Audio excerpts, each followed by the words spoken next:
Welcome everybody to session number 9. Looking back at 2 weeks ago, so started off right away as you guys were rushing out to follow some tracks, interesting tracks from Crittenden Ranch. Something they're looking into with some of their cattle and whatnot being taken or something.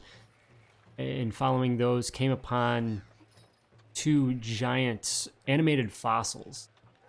Came alive somehow and attacked, and after dealing with them, met with a paleontologist and his assistant archaeologist, whichever one, and talked with them about it. And I think you found out that the girl, I forget her name, Jennifer maybe. She had some, basically an animated reanimation potion put on a completed fossil, and that caused this, so... Just thinking of the comic as well. Yep, that's all I'm thinking about right now. Those Utah Raptors in Wyoming. We're in goddamn Wyoming. That's right. So after dealing with that, though, you headed back in and talked to the Crittendens, both Heath Sr. and then Brock, his son, dealt with the situation. You know, they provided some further info on your current target of Bud Balak, head of the Ghost Steel gang. Said that you could probably head to Yuri and talk with his brother, Lee. You guys remember what all additional... I meant to go back and watch that, but what all information specifically learned about that? All of it. You can tell us everything that there is. Specifically about Lee and his whereabouts? Just that he had the ranch or whatever. Yeah. That's about the only thing we got. Okay, so that's... It's Jessica, not Jennifer. Thank you. Yeah, I just have written down that he's got a brother. Bud has a brother in Erie. We should go talk to him. Okay. I think that it wasn't a ranch, but it was a saloon. And did you just say that he had tried, Bud had tried to get him to join the gang, but he had refused? Yeah, that sounds right. So, with that piece of information, knowing that you need to head to Yuri next, you guys were heading back into Heaston Hill, and that's where we'll pick up. Anything else? It's mid evening, I'd say, kind of throughout the day. I think you guys had headed out towards Crittenden early afternoon, then just over the events that fired and whatnot. Now finally getting back to Heaston Hill. It's yeah, you know, as I said, probably about mid-evening or so, dinner time. Is there anything here, or you can head straight out to... How far is it to Yuri again? I forget. Hey, yeah.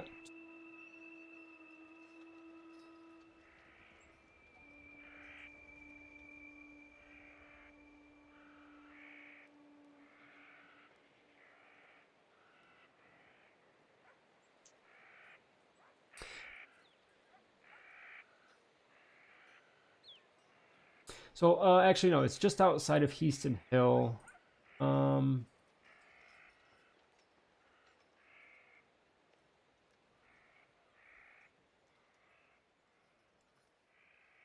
Two to 3 miles.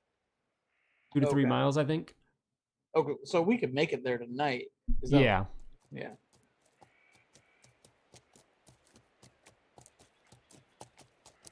Well, I mean, did we have anything to talk about in town? I don't think so. We might as well just get going. Yeah, do anything else? Sure. Wanna rock the baby before we head out? Oh, that's probably a good idea. we'll go to the house and move the ghost rock. Okay. Stop by the current residence for you all here in Heaston Hill. Approach, and as you do step inside, that familiar eeriness is there once you come in. Think that you hear noises here and there, like scratches in the walls or things occasionally and whatnot. You know, throughout the day, you know, it's definitely built up a decent amount. Where did you guys last leave that?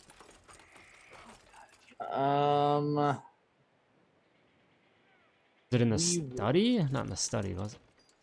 it might be. I don't remember. I mean, like our characters would for sure remember Yeah. where we left it. That's not a thing you want to misplace. Because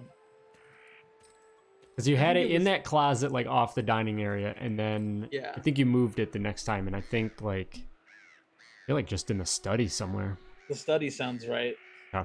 I You mean, just walk in, just nope, nope, no. Little noises just like going off. No. Just holding the cross, walk into the study to grab the thing. I think it missed us. you go right up to it, yeah. Reverend. Oh yeah. Okay. I'm gonna pick it up, try to get it before it tries to get me. Yeah, so you head over there, and as soon as you pick it up and maybe take a step back, everything, you know, subsides as it has before.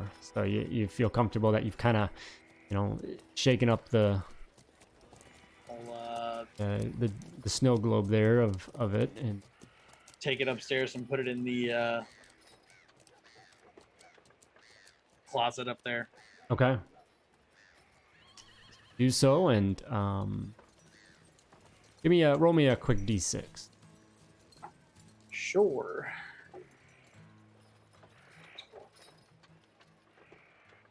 All right. Well, that'll bite us over a little bit. So, yeah, with that done, anything else in town or heading out to Yuri?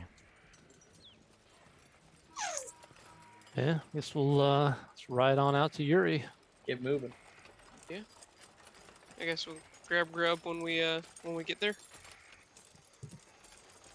It's true, we need to eat some point. Yeah, you can either do that here, way out, or grab something there. Man, we'll see what Yuri Oh. has to offer. Yeah, let's do that. Saddling up, heading out that way. Just a little north. You know, it's about halfway between Fort Bridger and Heaston Hill. Yuri is a small farming community. Not much there, really. More than a trading post and a stable. Most of the residents, you know, kind of live on the land that they have around it. Beyond that, yeah, there's not too much else there. There is a saloon in town as well. So the trip over there is, you know, uneventful.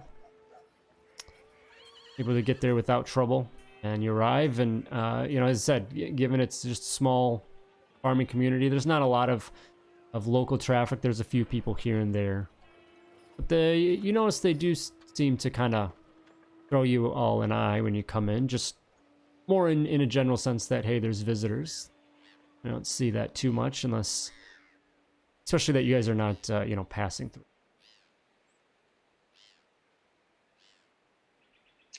Well, they said the saloon, right? What's Yes, our sir. what's our plan for talking to? I forget. Did we get any sort of idea of the relationship between Bud and Lee? I don't believe so. I don't think specifically. I think it was just he has a brother there in Yuri, so.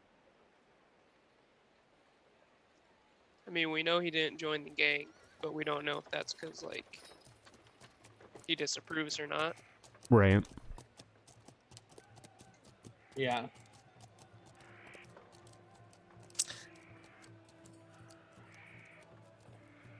Um. Well, I suppose we should go with the fact we just want to talk to him. We're not trying to kill him or turn him into the law. Family bonds might go a little bit deeper than that.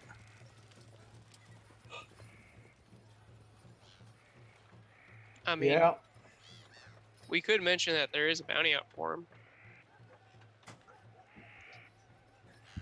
Want to see Not if that see if his we're- brother wants to collect on it, or Not that we're going for it, but you know, Just a let 'em know. warning.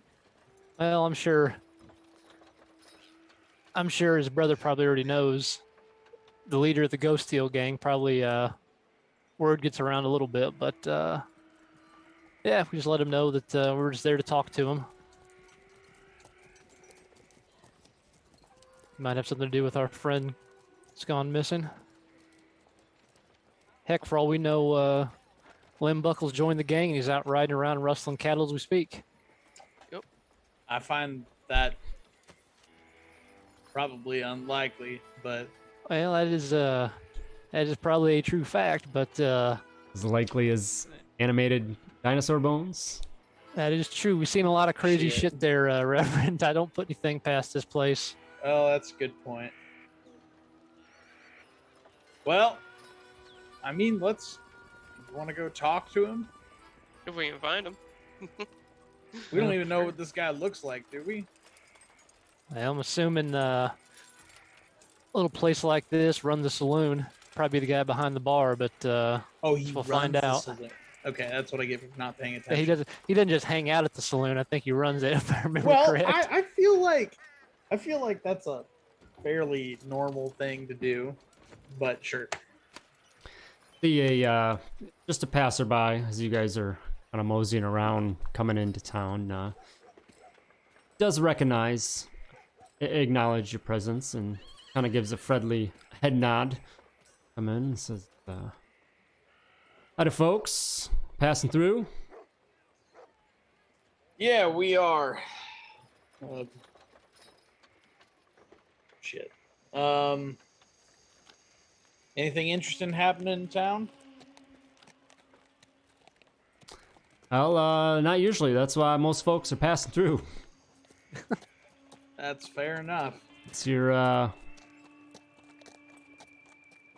unless you're here to harvest crops, but not that time of year yet.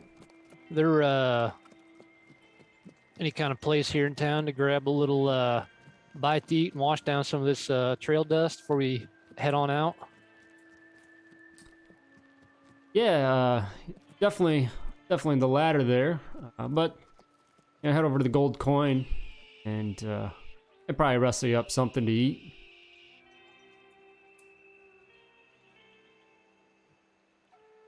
All right. Thank you very much.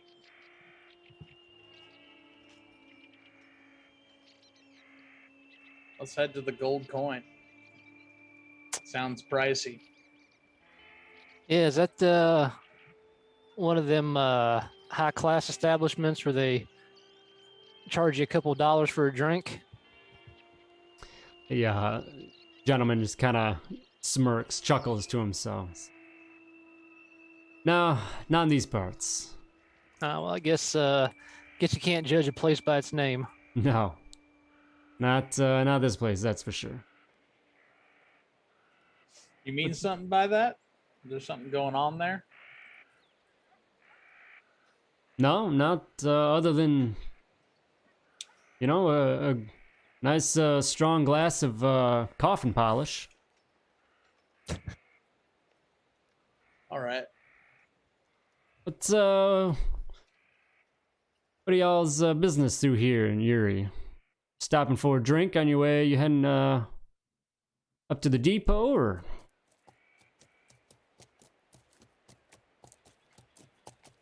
Well, sure. Yes. Mm-hmm. Stopping for a drink. Maybe for a night. It's getting kind of late. That it is. well, enjoy your libations and have a good evening. Yeah, you as well. He kind of, you can see a little bit of a long eye that he gives, just really looking over you all. It's, just kind of, you know, why is somebody coming to Yuri if they're not just passing through? You know, I guess it's, you know, if you are just stopping for a drink, that's one thing. So you see a little bit of a skepticism in himself. All right, well, I guess let's head on over to that gold coin. Yes, sir.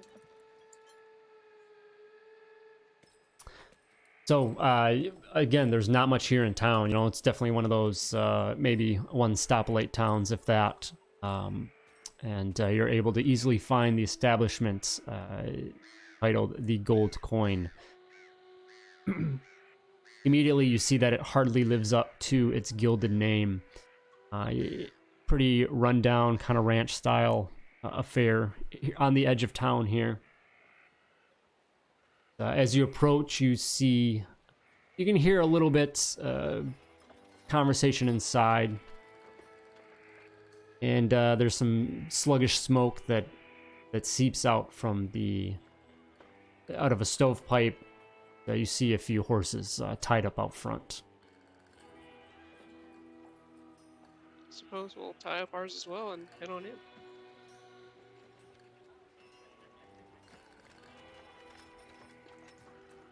Is it busy in here, or is it, you know, just one or two guys? There's a few. There's a few people in there, and you know, it's not super busy, but you know, there's definitely a crowd. They definitely give off a vibe of locals, things like that. And then you do see a gentleman behind the bar. As soon as you guys come in, reflexively, everyone turns and looks, and at first it's kind of one of those, just, all right, who's here? But then you can see that their gaze lingers as some new faces have come into the establishment. Behind the bar, you see a you know, kind of sweaty, black-haired gentleman probably in his late 20s, standing behind the bar. He's got a bearskin robe on, and he spits some tobacco out on the floor behind the bar. Is there any sort of family resemblance to the poster that we saw of Bud? Yeah, I'd say enough of that, yeah. Okay. Watch your step in here, Reverend. Sounds like they got a piano. Oh shit! Actually, that's It is true. What's your hindrance, right? The hindrance is like a minor. It's a fear of pianos.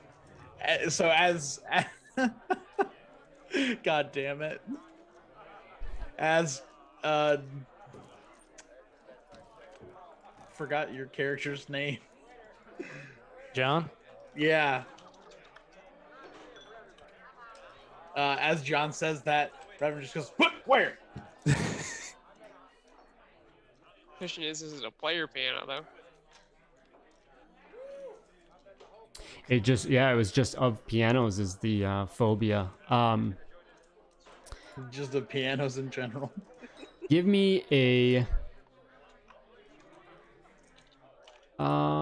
let's see, what would be, It's a minor, right? So minors are usually just kind of like... so he has -1 on his traits, but I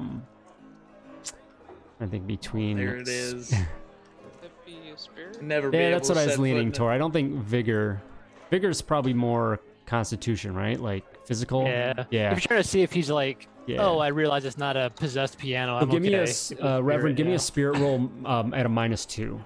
Okay. Spirit roll -2.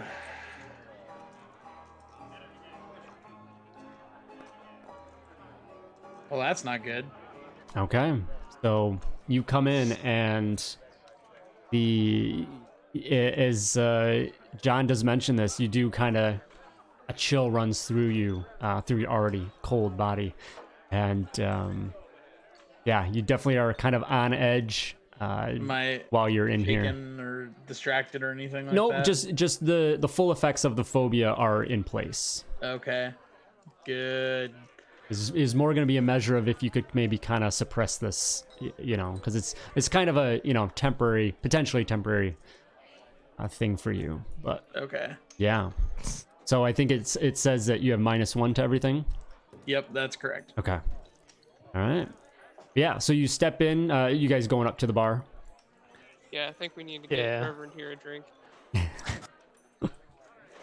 So as you see Lee behind the bar and you know, spits again and says, "Howdy, folks. Welcome. Can I get something for you to drink?" That you can. Got whiskey, we'll take it. That we do. Reverend's just watching the piano just over his shoulder. Best coffin varnish here in Yuri. Yeah, he kind of gives a look to each of you. 3 of those. Is JT with us? Or is he just not? Yeah, we'll say he's there, so he'll Okay. say 4. Yeah, I think Everybody Yeah, in on that? Yeah. He pours that out and slides those over and says, that'll be $1.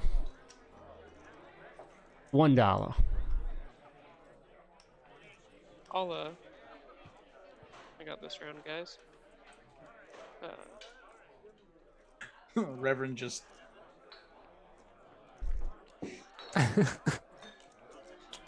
Well, did you even taste it there, son? Nope. Find it odd that this younger looking gentleman would call you son. Son. Even though I'm much older Yeah. and much deader than him. You I never You the owner figured of out this, how much money I should have. you the owner of this place? I am, yes.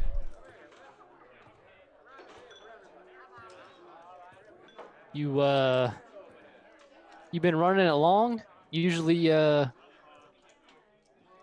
most people I see running saloons are a tad bit older than you.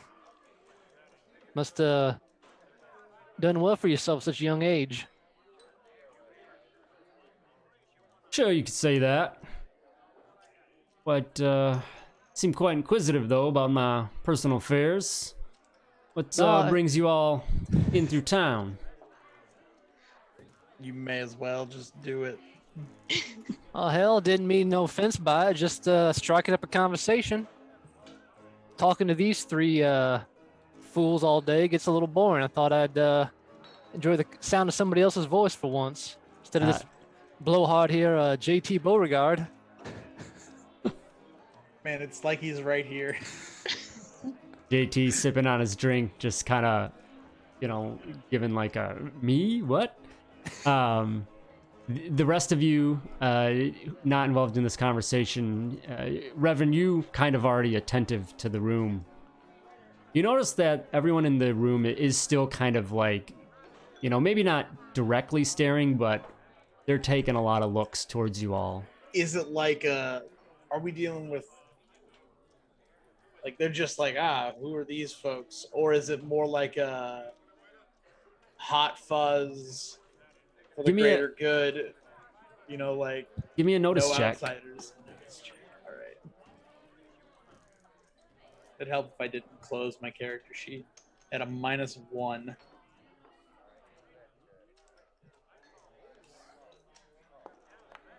Hey. There you go. Got that extra 1 off the exploding. Yeah. Yeah. So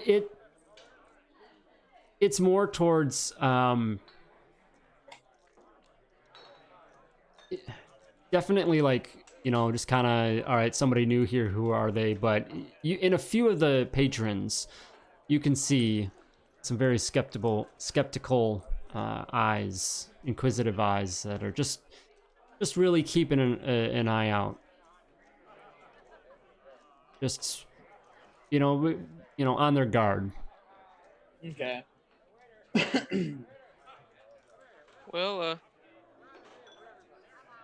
we've rolled into Heaston Hill not too long ago and wanted to check out the surrounding area a little bit, get the lay of the land, and heard there was a nice little saloon up here, so figured be a good evening out, get a drink, and not sure if y'all got any grub, but if you have that, that'd be appreciated as well. And Yeah, nothing fancy here.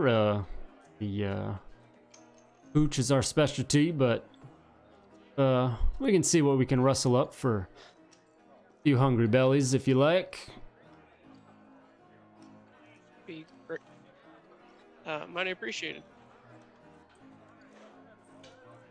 He kind of steps over to the side, and you hear him yell over his shoulder to somebody, and kind of has like a not intentionally hushed conversation, but there's just a conversation between the two, and because the gentleman comes out, older gentleman wearing an apron, and couple nods back and forth, and then he runs back area of the bar saloon. So I'd ask them what the hell's on the menu, but they don't seem to like questions around here. Yeah, I don't think they got a menu. I think it's just gonna be whatever they have in the pantry. That is probably a true fact. He's pretty standoffish. This what the hell's his name? Lee. Lee. He hasn't told us his name yet, right? We just know he's Lee. Right. We're making we the think assumption he's that he's Lee. Yeah. Yeah. I wonder.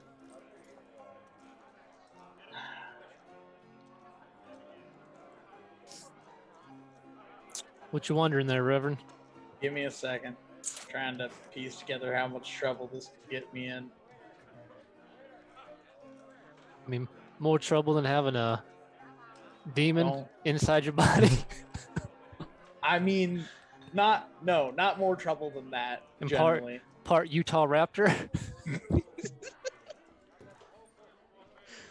Utah Raptor. Utah Raptors. Shit.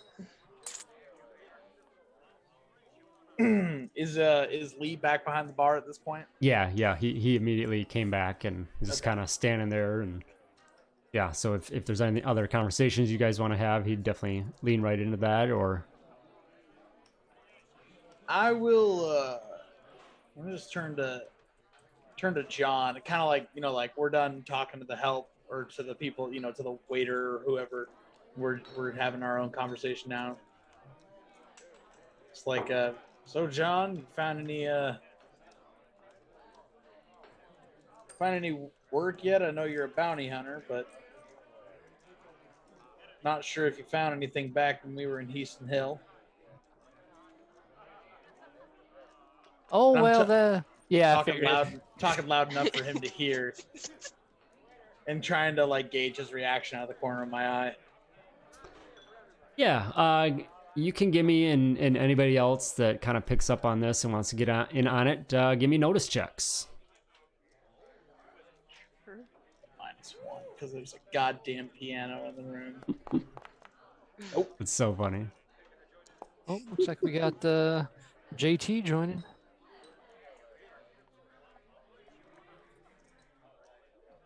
Long live the bat. Hey, yeah, sorry. Hey, can you hear me at all? We can, Yeah. yes. All right, how's the quality? You're fine. Okay. Oh. Wait, why do I have a -2? Oh, I have distracted on. What the heck?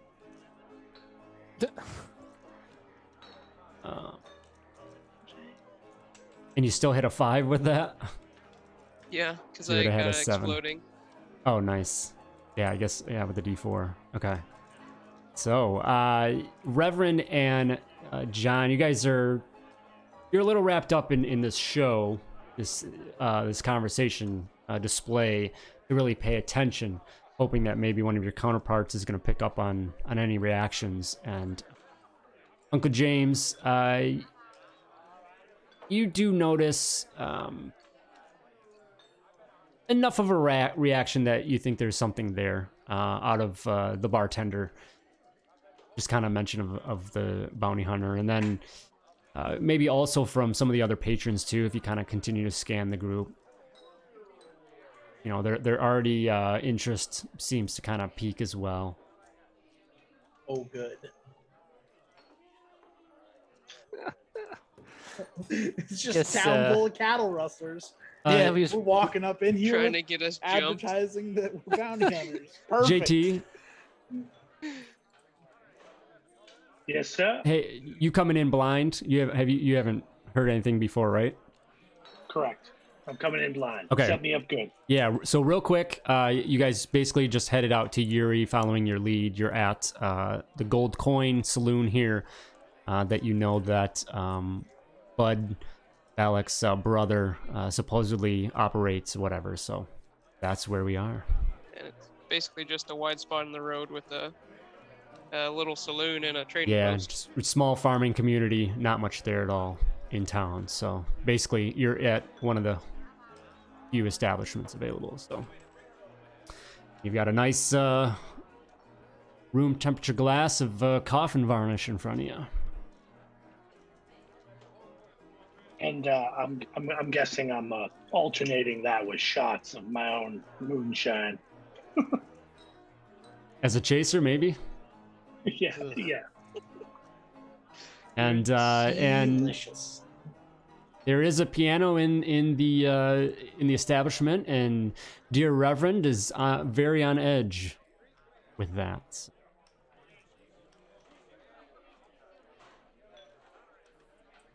Just keeps looking over his shoulder. But yeah, so back to John. Oh yeah, so yeah, John would kind of reply back, say, yeah, the marshal's office there in Heaston had a handful of posters, a couple different gangs seem to be operating here in the county. A lot of big name thieves, or what are we looking at? If Todd pulls up that little note on 33 again, I'll tell you, because I can't remember specifically. I know cattle rustling.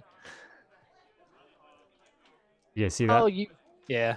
You know, your usual cornucopia crime, I suppose. You got cattle rustling, some murderers, bank robbers, and the like out here. So, sort of dealer's choice. Take your pick on which scumbag you want to go after in these parts.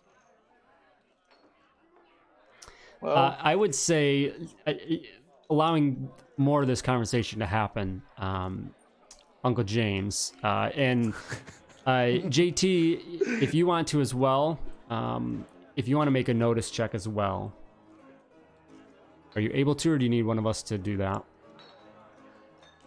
Are you Yeah, saying try it right now. Okay. make another notice? I'm going to hold your one from before. Okay. Okay. All right. So, yeah, James, with your previous, you still kind of see that reaction as specifically when John is mentioning some of these crimes that they're after. The cattle rustling is the one specifically when there's a little bit of a reaction. This is gonna be the Aspen Lounge all over again. it really is.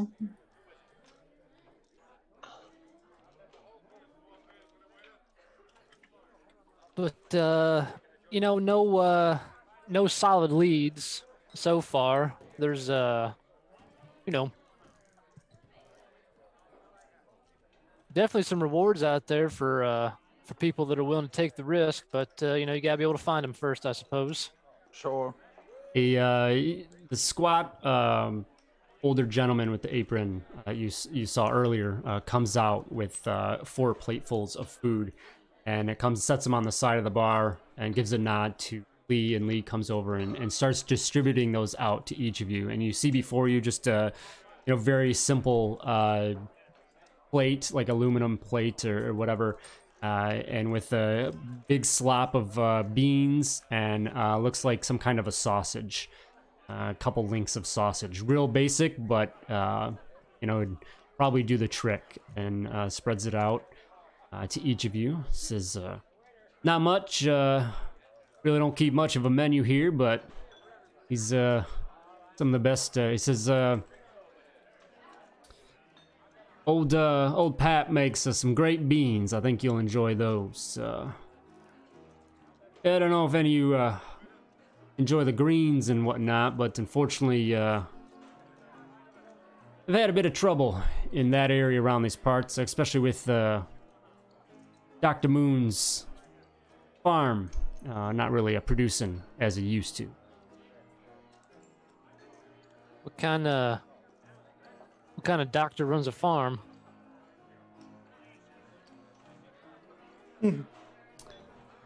Yeah, he's a different type, but whatever he's doing out there, he brings in some of the largest produce I've ever seen.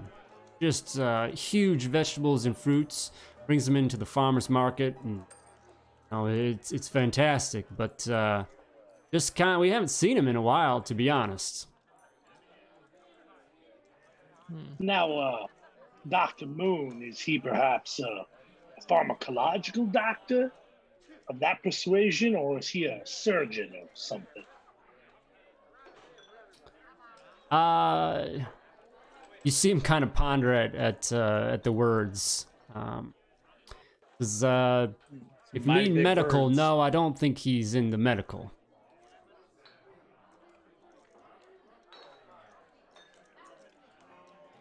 How about experiments, things of that nature? How long has Dr. Moon been living in the area? Said you've been depending on him for a while. Oh, he's been around for a bit.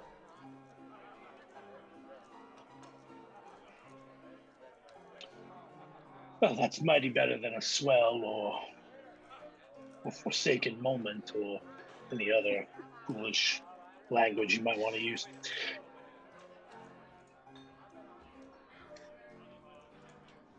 You fellas fancy yourselves law dogs, eh? Well, I don't know if I'd go so far to say that. I ain't wearing no badge, but when there's some coin to be made for helping clean up the territory or the county, suppose it's my duty to do what I can to help folks, and if I make a little bit of money along the way, so be it. Well, I can't imagine any of those bounties find themselves here in Uri, unless they're hiding out in pile of sheep shit or something on the farms. Well, That's good to hear. John was just saying, I assume you got cattle farms around here. That's pretty big targets. There's a few, not too many. Bigger cattle farms a little bit more north of here. Yeah, I wonder if from the Russells might be out this way. You see, we was already at a cattle farm over in Heaston Hill, and they hadn't seen no trouble in a while, so thought we'd come over this way and see how things were holding up. Well, haven't heard much, so. Didn't that guy work at that ranch? This guy, Lee?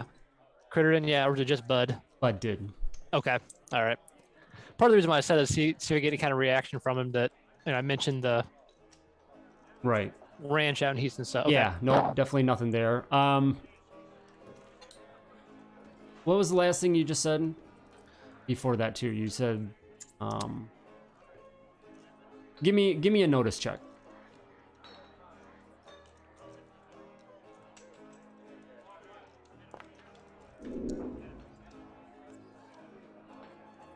Hey. All right, nice. Got a bonus on that? Nope, just rolled a 6 and a 2. Oh, that's right. Math. um, yeah, so I forget the very last thing you said. You mentioned the Crittenden Ranch, and then you said, Oh, we said since they hadn't seen any trouble, we thought we'd head out this way and see how things were holding up. oh, I think that wasn't it that I was thinking of. But anyway, you see a reaction. Oh, that's what it was. Never mind. He had replied to you and said, no, I haven't really heard anything over here. With that, you can see,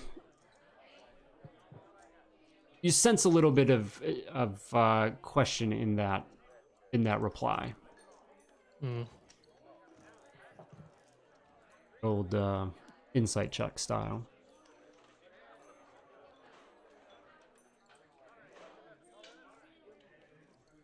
Yeah, well, So they're... Oh, go ahead. it's quite a kind of a tricky one, that one, ain't it? Wanted alive. Always not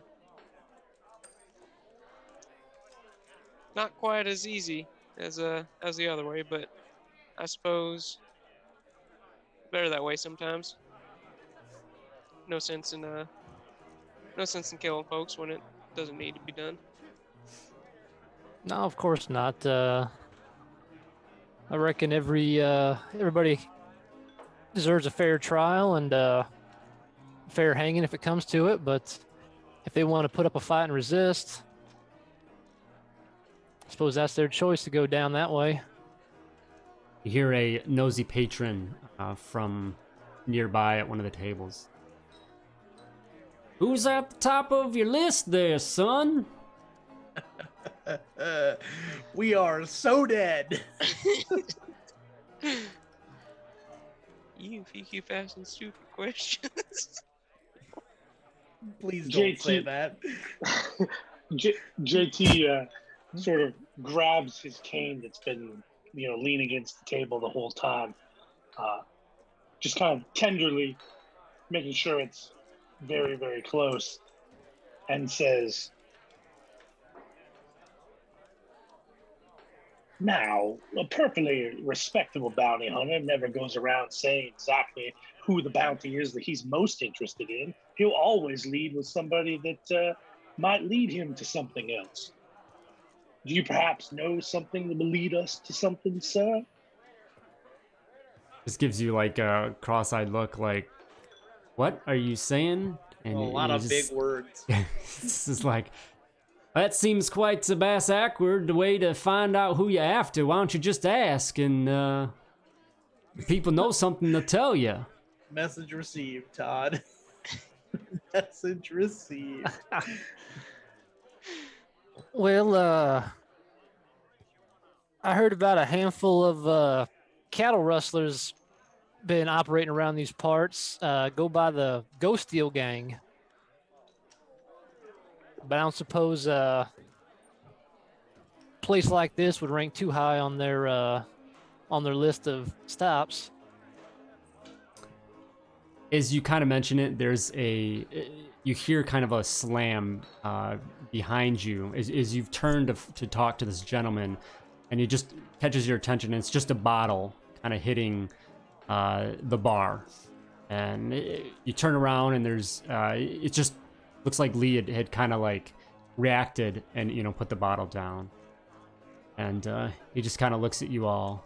And you see that when you specifically mention the Ghost Steel, the rest of the crowd kind of, that almost like gasp, like, okay. And Lee says, listen, apparently ain't no coincidence that you all in here spouting off about being bounty hunters. And specifically that you're after the Ghost Steel. Well, Why, Balak is my brother. Everyone knows that. But I don't talk about my brother with any old scab herder moseys in through the door. And that includes you, Applejack. You can enjoy your beans and your sausage and your drink. And that'll be that. Otherwise, you need to get the hell out of my place. Hold on, Lee. Look, we couldn't just come in here and tell you we was looking for your brother. Seems like a good way to get shot. Now, you And then in the mentioned background of the bar, you just hear, "Hell yes!" settle down. You mentioned what was it, It's Almost Doc said Moon. It's Dr. Doc Moon. Doc Moon. Moon? Okay, it's not Doc- McLoon, right? Because McLoon, I No. just noticed, was one of the guys on the bounty poster. Okay. You mentioned Doc Moon's farm. If we go up there, we find out what's going on, where his produce is, where he is. We come back with that news. You think you could help us out? You just see stubborn wall of an expression. You see him look out past you all into the bar, kind of seemingly making eye contact with some people in the bar. Says, I don't give a damn what you do about that missing produce. As I said, not here to discuss Bud. Just any old boozy that walks in through the door. I'll kindly allow you to finish your meal and your beverages, or that'll be that. And then he brings up a pistol and sets it sideways on the bar. It says, does that sound good? So with that, JT's going to stand up at the table, not sharply, but just stand up, sort of fix his tie, again the cane's in his hand, and say, "Now this bass-ackward Southern gentleman that didn't want to do things wrong is now in a situation where he has to get involved.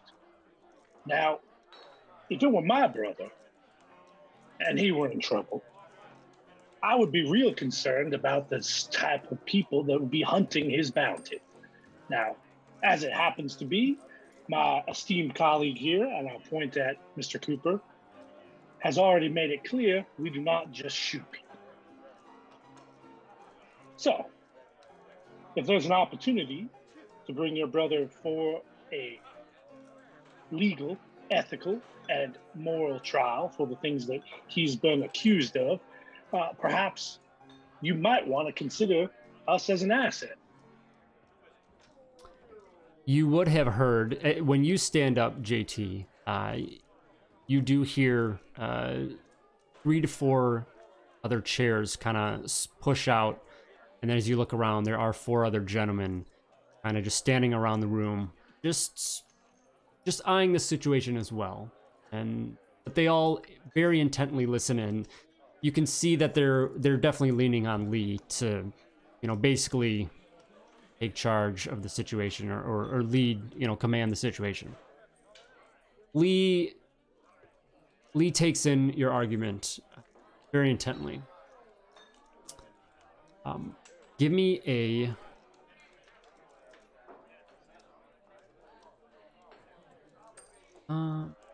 look.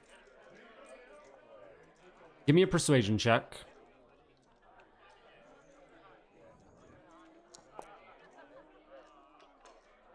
Okay. What would I oppose persuasion with?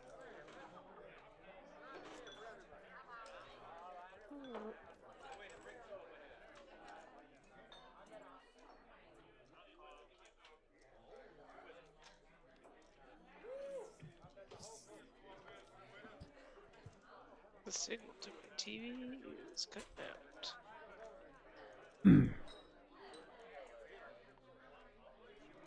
You could just oppose with smarts, Todd. I mean, I'm not sure. Yeah, no, thank you. That's what I was thinking or looking for. So Well, if it's opposed, man, to get those bennies ready. They are ready, sir. They are ready.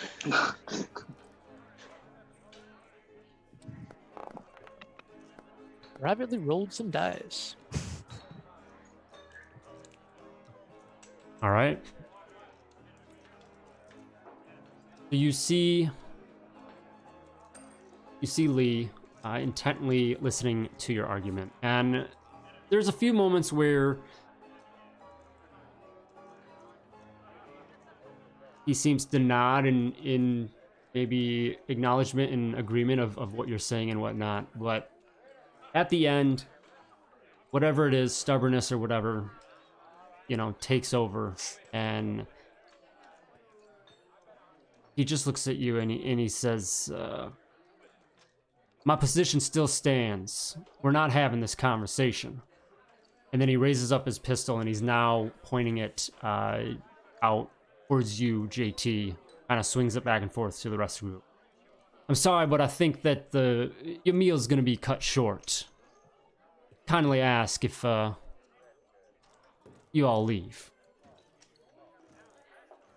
Now, established owner of this fantastic establishment, you are, sir, and I'll take sort of one tentative step towards him to see if he keeps the pistol on me or not.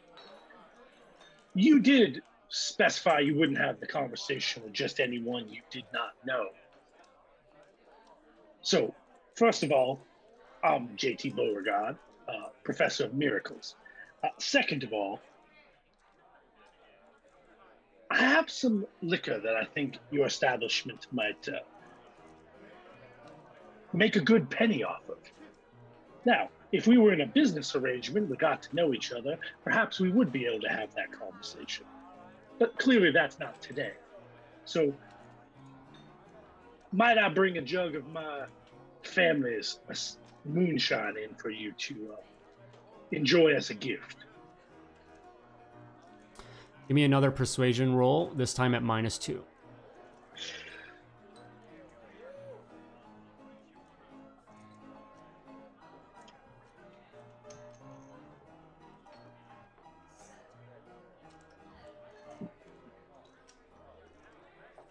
I am forgetting how to modify the roll before I roll it. Oh, doesn't matter. That's going to be a big, fat, critical fail. Yeah, it would be. That's well, not ideal. Not technically a critical. yeah, it's because not- You it's did not roll a crit. ones. Got your bennies. As you kind of move towards him, he does train his weapon on you. And, are you getting right up close to him? So again, I want to take a tentative step forward and sort of, use my body language to be very inviting, but I'm not going to force my way towards him. Okay. But if So- he trains the pistol on me, I definitely don't advance. Yeah, he's gonna kind of keep it there and says, I have no need or interest in anything you're offering, Mr. Beauregard. I will not ask again. All right. We're going. You sure with all this music playing there, Reverend? Maybe bartender here's looking for a little bit of a dance with them pistols.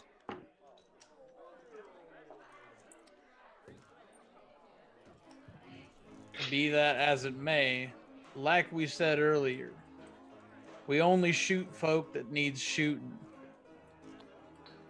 Well, I don't. think anyone- And No. try to avoid getting shot as much as possible ourselves. So I don't think anyone here needs shooting. I'll tell you what. I don't take too kindly to having a 6-shooter pointed at my face as I'm sitting here at a bar trying to enjoy a whiskey and some beans, trying to have a civil conversation, and some yahoo pulls his pistol on me. I'm liable to take offense to something like that. I don't mind a conversation in my establishment, friend, but you sticking your nose around where it don't belong, that's where we have an issue. Well, when I got friends of mine that gone missing, and their last known whereabouts point to members of the Ghost Steel gang, I suppose I owe it to them to find out what happened to them. I suppose you could understand something like that. He brings his attention is now on you, John. Pistol as well, as he's put the pistol kind of back down, like he's got his hand on it. It's laying sideways flat on the bar, but it's definitely in your direction. Perfect. How far away from me is he now? Oh, I God. mean, you guys are like right. You know, if you're all right at the bar, he's, you know, I don't know, 5 feet or so, given the width of whatever you guys are. So if my cane arced out onto the top of the bar, it would definitely land on his hand on top of the gun, correct? That's very possible. Yeah. Please don't. I don't know that JT's considering this. I'm just gonna keep talking. I'm just gonna say, if I'm being perfectly honest with you, I ain't really too interested in finding Bud to bring him in. I really just want to have a conversation with him about a missing friend of mine. But I suppose, and if you don't want to help us find him, we'll do it one way or the other. I hope it's us to catch up to him first with a bounty like that on his head. Every bounty hunter in the state is probably after him.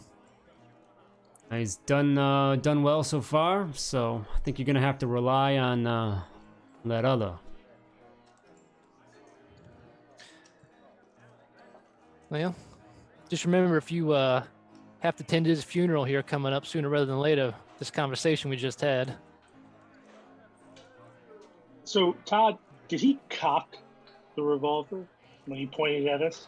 Or was he just kind of waving it around? It doesn't seem like he did. It seems like he's just showing it off. Yeah. John, give me a persuasion check at -2.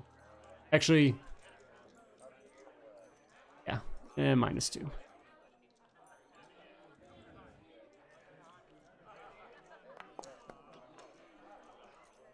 Oh, so. I was close. Yeah. Just I'll use one of my nothing bennies. further I'll use one of my bennies. to add. Okay. Haven't used one of those yet. Oh.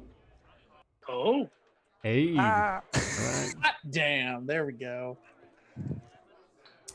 You see that he's softens up a little bit, and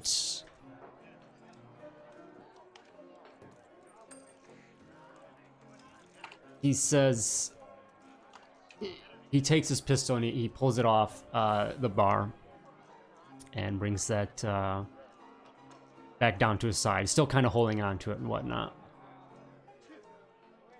And he says, your intention, you're just looking for somebody you lost? And why do you think that my brother has anything to do with that or provide information? Well, from talking to a couple of his associates in town back in Heaston, sounds like he started spending some time with a handful of the local gangs, and the Ghost Steel gang came up in a couple different conversations. So seems totally out of character for the man, to be honest. But figured it was worth following up on a lead. It's the best thing we got going for us so far. Nobody's seen hide nor hair of him in several weeks now. more specifically, sir, the Ghost Steel gang appears to be the last people he was involved with. He keeps his head pointed towards John, and he like just looks with his eyes towards you, JT, and then looks back without acknowledgement. John, you might sense annoyance and whatnot still with JT. Yes. But he says, he kind of leans in and he says, well, how you seeing this go down? Said, how do I know that you're not just gonna take some information and collect a bounty? Not about to be handing my own blood over to the law. Because you can set up the meat.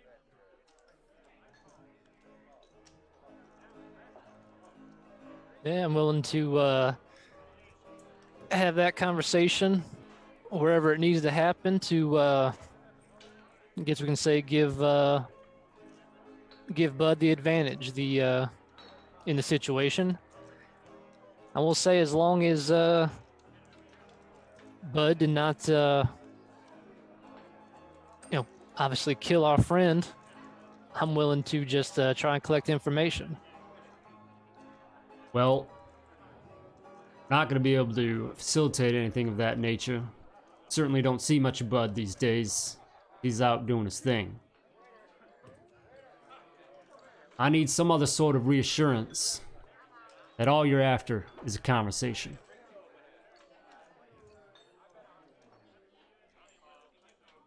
Y'all haven't been off to a very good start, though, with building my trust. Gives another head nod down towards... Well, that one down there, I suppose, is a bit like this whiskey you're serving. It's a bit of an acquired taste, you could say. Well, short of telling you what our intentions are, I'm not sure exactly how I can go about earning a man's trust. But if there's something we could do for you, I suppose, in a show of good faith, definitely willing to prove it to you.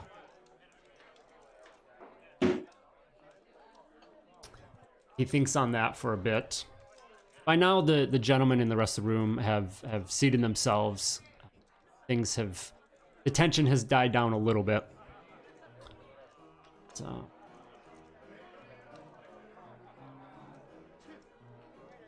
He...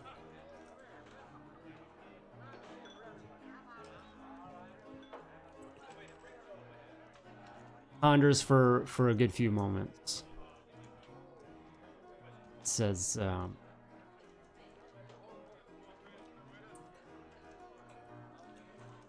just,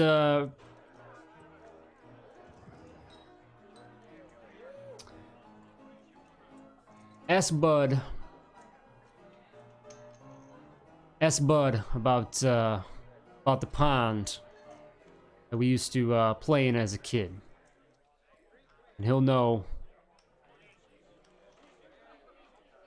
who you're talking about when I send him.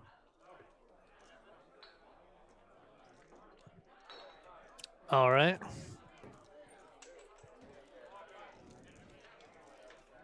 And I think with that, and tell him that once you confirm with him who sent you,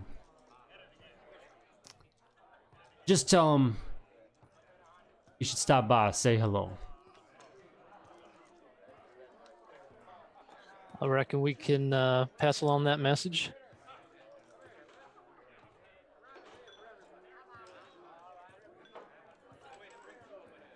Another round. Oh boy. Sure. I think that sounds mighty fine. So he goes and pours out 4 more glasses of the whiskey, distributes those out, then leans in, a little more of a hushed tone this time, and says, "All right, Bud and his crew gonna be pulling a job here very soon. A spot in the hills north of Carter called Bluegrass Meadow. Ranchers fatten up their herds on the rich bluegrass and wild alfalfa before they sell them at the stockyard. Word is, big herds coming down from Elkhorn Ranch in the north of the county, and they're sure to camp at Bluegrass Meadow. That's where Bud and his gang will strike. I'd stake my saloon on it. First, they'll come up with the ruse to distract the hands, then cut out part of the herd and vamoose. There's a rustler's roost overlooking Bluegrass. That's Bud's favorite spot to hang out and plan.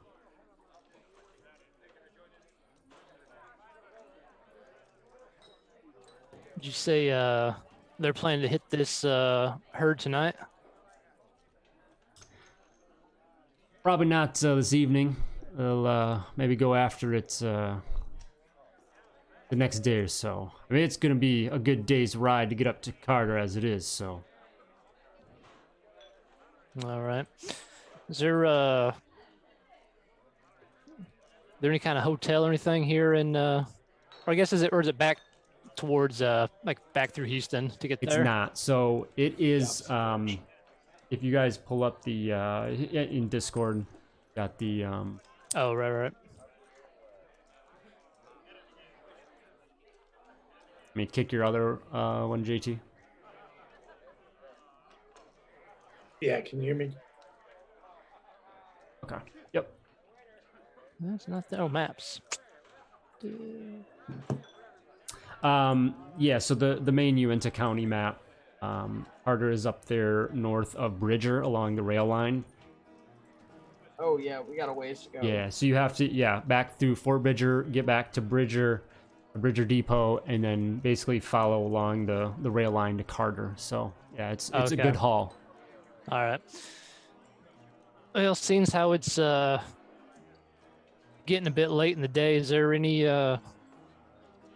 rooms here in town to rent for the evening to rest up before we head out tomorrow towards Carter? No, not really here in Little Yuri. I mean, it's definitely not the most accommodating, but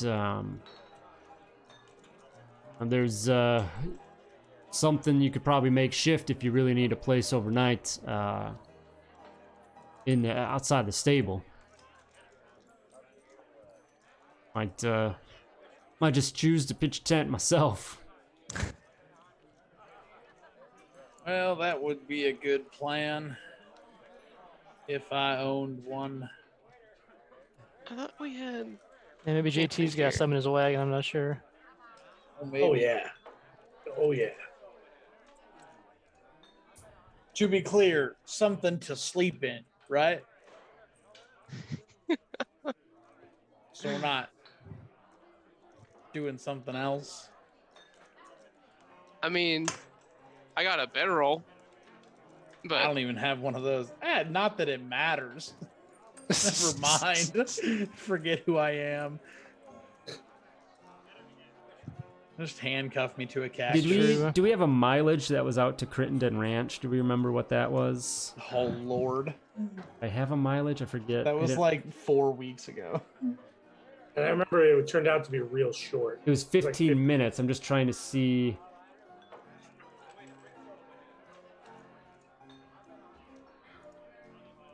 What a weird measurement. 215 What's that, like? yards.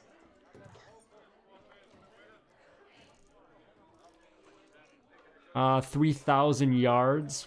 I forget miles to yard. Well, a yard is 3 feet. So that's all right. I'll get to you.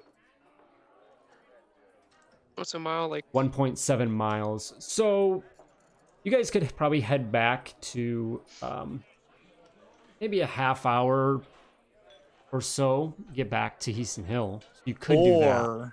Or we could head to Doc Moon's experimental farm and see what's going on there. In the middle of the night, that sounds like a great idea to go to the experimental farm. Yeah, I'm picturing massive vegetables and like terrifyingly sized chickens. I'm definitely interested in checking it out of character, but in character, Great I think we island need of to. Dr. Moreau of you and Zach. Suppose maybe on our way back through after we visit Carter, we can stop by the old Yeah, Doc that's what Moon's I was- farm. That was what I was thinking. But yeah, I guess if it's only going to be a quick ride May back to as Houston, well. I guess we can just go back and sleep May there. as well, yeah. We're Fort- renting a house. We may as well use Fort it. Bridger is actually closer than Heaston Hill, so you could maybe run up to Fort Bridger too, and they would probably definitely have some establishments you could check as well. Yeah, let's do that. Let's go hang out at Fort Bridger. And Debony's supposed to be there still, right? Right, Oh, yeah. Debony? It has been. Trying to think when that was. I feel like a day has passed. Or no, because you went to the store and then you did go out to Crittenden after that, right? Yeah. Well, that was after. Because we stopped at the store, I think, pretty early on, didn't we? then we ended up meeting the doctor, and the doctor told us about. Did the doctor tell us about Prospector Bob? So Yeah, was Yes, Prospector yes. Bob? I think so. Prospector Bob was after that. Yeah. Okay, so yeah, time has definitely passed there. So Yeah, so it's been a day, I guess. at potentially least. he's there, but That regardless, it's probably our best bet to go there and hole up for the night. Yeah, may as well. All else fails, we could find another bear to harass. And you go pay old Vasquez a visit. and maybe some Ooh. wolves that speak Latin. I wasn't gonna say it, but yeah, they're out there. All right. Well, Lee, thank you for your time. he gives you a nod. He turns to you, JT, and he says, "You know what? I think I will take a barrel of that shine." My pleasure, sir. My pleasure. Got to get rid of it somehow. No one I'll wants go to out. drink I get the wagon. Yeah, get a cask of it and bring it in, and then just let him know that we're staying at. Jesus, I forgot the number. Fort Bridger. Or Bridger. Yeah. No. Our house, Len Buckles' house, was number. Oh. I give him the address to Len Buckles' house in Heaston Hill. If you're interested in an arrangement, reach me here. This one's on the house.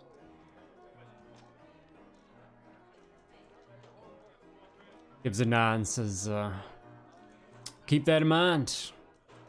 Remember, just after information." Yes. That is our that is my intended goal. However, I suppose if a couple of the gang members start getting a little antsy, start pulling pistols, I will have to defend myself. But my goal is not to go in there with violence on my mind. I try to very quickly disarm that commentary as Mr. Cooper's saying it and say, there's no reason. I'm already filthy rich. Bounty hunting is not how I pay the bills. Then I try to get John out of there. Well, I'm just setting expectations. I mean, a man's got to defend himself. There are 5 armed men in this saloon. I don't want to have a gunfight here. No, I'm just Mr. Lee and I just having a goddamn conversation, Reverend. Where you're talking about shooting his brother. No, I'm talking about if his gang members start pulling pistols on me, one of them's liable to get shot. Now, I'm not saying his brother gonna get shot. His brother don't pull no damn pistol. His brother be just fine. Oh no, he moved to the. So we're leaving at this point. You guys are heading out of the bar.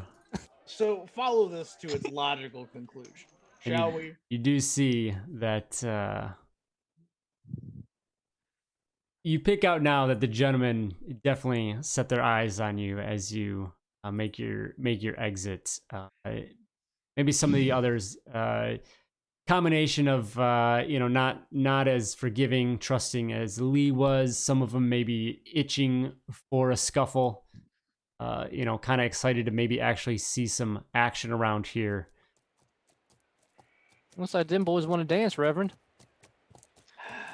On your way out. Going to pull out 3 times the going rate for everything we ate and drank and just slap it on the table and then grab John by the shoulder and say, it's time that we go. On one of the tables, like at the patron tables or on the bar? On the bar. Okay. Well, we gotta pay off Lee. Lee's our buddy now. He knows. I told him I wasn't gonna kill his brother. You just said that Think if we'll, one of his brother's men. Never mind. Reverend, Well, you think, Reverend. Reverend, you think I'm just gonna stand there and let a No! couple cattle No! rustlers fill me full of lead? No, but and we not don't draw need back? to. We don't need to exhaust every possibility of this meetup going wrong. We don't. If it's a little, it's a What are bit. you talking about? Every other everything has. Mr. Cooper, don't you remember we still have a piano to replace back at our residence? Let's get going. Where? Oh, just okay. Never mind. As you step outside, Reverend, you are able to exhale a sigh of relief, distance yourself from the black and white keys, the piano inside the bar saloon. Constantly in his head is just bum bum ba-dum ba-dum ba-dum. You unhitch, saddle up, and make your way towards Fort Bridger.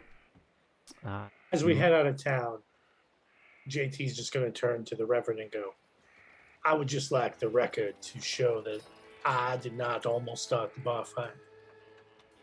Or the shoot. I think Can you see that God knows that, Reverend? I'll put in one good word. We'll see what that counts for.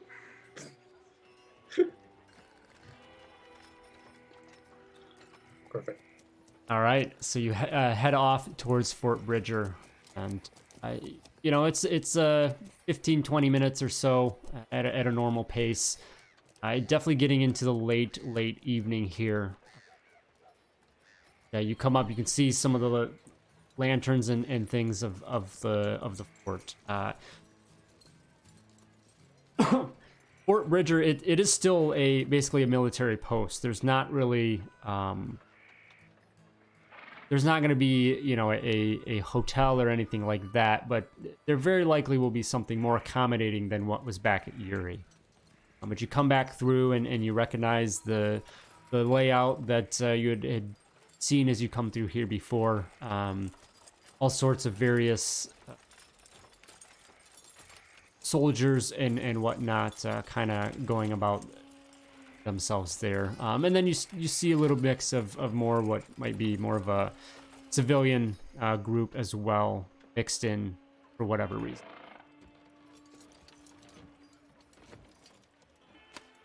Anything other than just, looking for a place to crash? I don't have anything. Yeah, I think we've had a plenty eventful night so far. So it's easy enough to, find somewhere to do so. Tie up the horses, wagon and whatnot, and find a place to catch some Z's.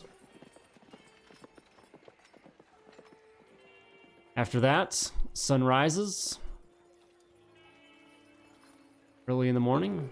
You all are able to head back off, or head off if you want. Anything else, or are you going to head right out towards Carter? I would ask around about Debney just to see if he's there.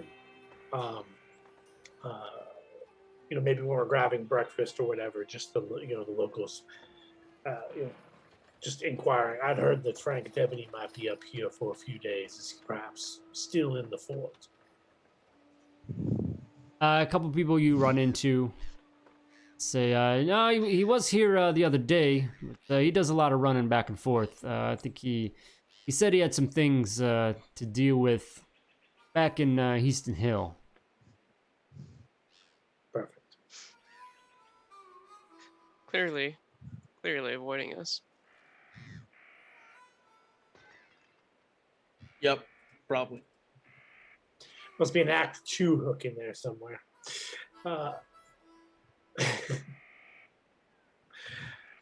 Okay. With anything else, just heading up to Carter. I guess with Frank gone, is there still like a little frontier, little outpost store thing to pick up supplies and stuff? Yeah, little I guess I should check how many bullets I have. Not that I've shot very many. I still got almost. Yeah, so because Debney is a sutler there, so I'd imagine he has a little bit of a stand or something. Mm-hmm. So I started this campaign with 50 bullets. I have 46. That's not bad. I have not shot my gun very much. I was gonna pick up 2 days worth of trail rations. Okay. Oh yeah, I'd buy that. Shit. Should we throw Got some it. You got tents costs in? on that? 50 cents a piece. Yeah. Okay. So $1. Yeah. They have any meat? Bacon's a thing. Just Buy like per the pound. lots of dried meat. Yeah, definitely. All right, I'll buy some of that. Is that just count as trail rations then? Yeah. Yeah. Basically, same Okay. thing. 2 days worth. All right, that's $1. And I'm gonna pick up some cigars while I'm here too. Those are cheap. Do There we are a want few to of throw a those. tent in the wagon? Because that actually is not on my list. What's that, JT? Do they have sizes? Or is it just kind of tent? Probably just tent. But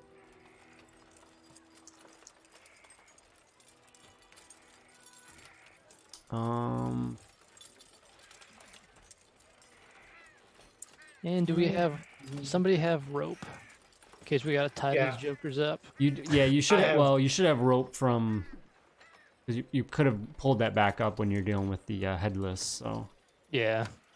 if I have two hemp ropes, Okay. I have lantern, shovel, lantern oil, camera. You know, everything you expect to have. And when it comes to that kind of stuff, but I don't have a tent or anything like that. I don't see, they don't even have it listed in either. They have I can see- camping, just camping gear. Nope. They have a bedroll. Yeah, they have a tarp.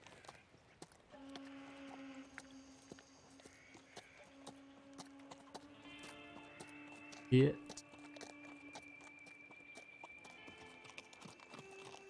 Clothing, check SWADE. SWADE, I didn't see anything, and that was in there. Okay. Bedroll.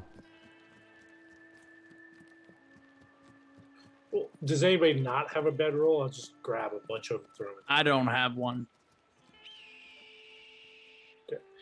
If they have 4 bedrolls, I'll just buy them. Oh, I got one already. You got one? Okay. Okay.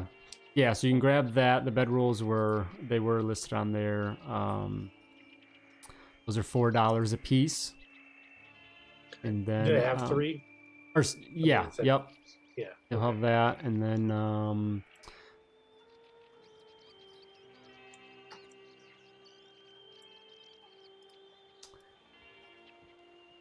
even related. Oops. I like. See, like you could get a tent that be big enough for all of you. I'm gonna say $50. $50. Well, a Does it come with attendance? pair of a winter coat's 15. How much is a regular tent? There's not. He's just Oh, making there it isn't up. one. Yeah, Oh. yeah. There's nothing on there at all. There's only have bedrolls. That's the main thing, I guess. You just sleep underneath the wagon, throw a little tarp over it. I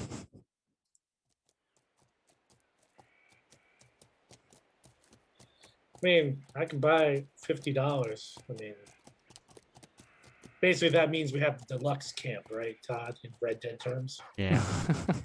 Ah, I can stop putting money in that fucking box then.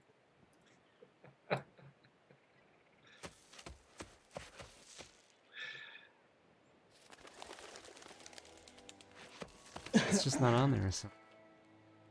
Yeah, really just, pulling it out of my ass with looking at, like, some of those other prices. There's not really anything else to compare it to.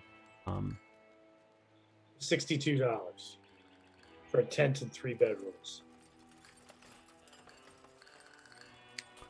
Yeah, the attendant there that kind of deals with things when Frank's gone helps you out and takes that over. Helps us. Or like rips us off. And there's some cool items here in the book. Now they added in all the relics to the Oh, that's all from the companion. companion book. Yeah. Yeah. Some cool stuff in there. Got Wild Bill's 6-shooters. Yeah. You want them, don't you? That'd be sweet. Well, good old Wild Bill. Yeah, good old Wild Bill. Mm-hmm. Well, Wild Bill wasn't a bad guy. He just got shot in the back playing poker. Fair enough. All right, so with the tent, enough for the crew, some bedrolls and other supplies, some food and things and whatnot. Is get ready to head out for your day-long travel to Carter. Hopefully catch up with Ghost Steel gang.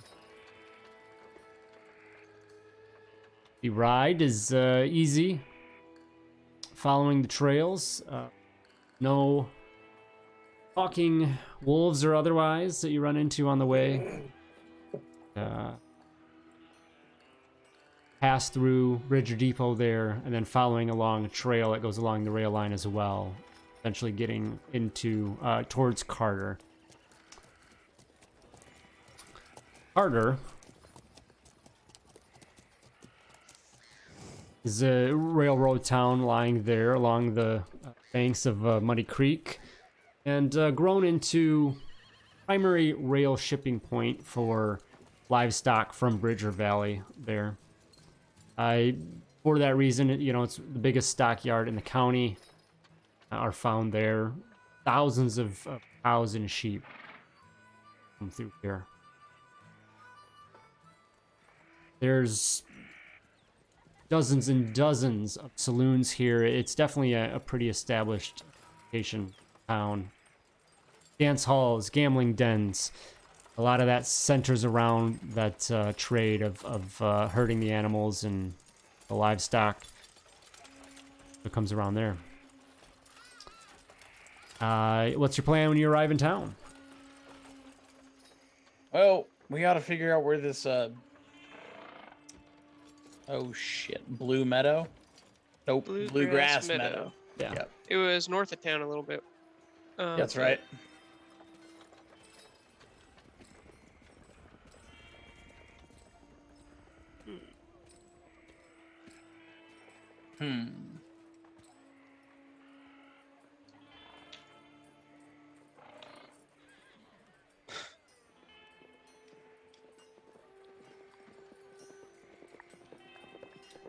Yeah, I don't.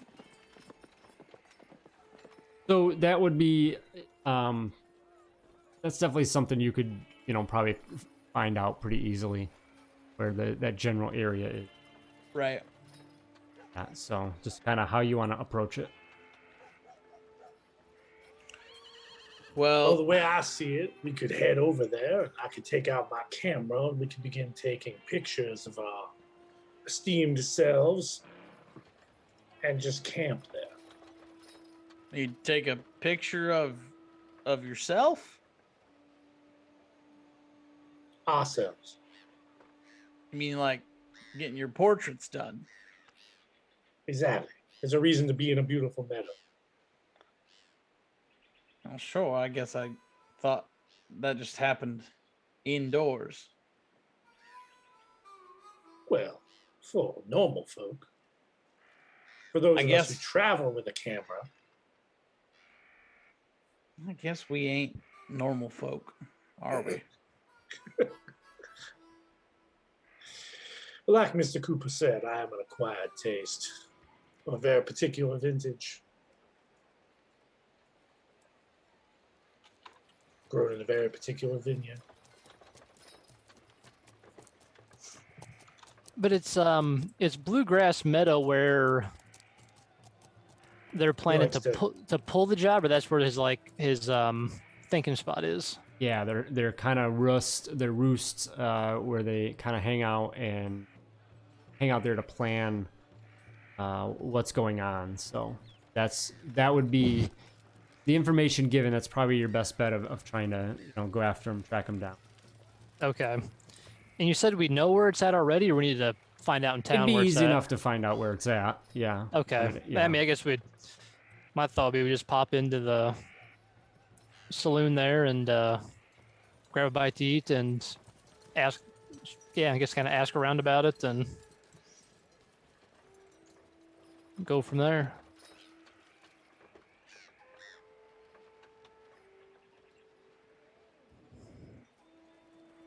Yeah, I mean, Todd, do you think it's gonna be you want to do a scene of us finding it, or we just ask around, find it, and go there? No, I can.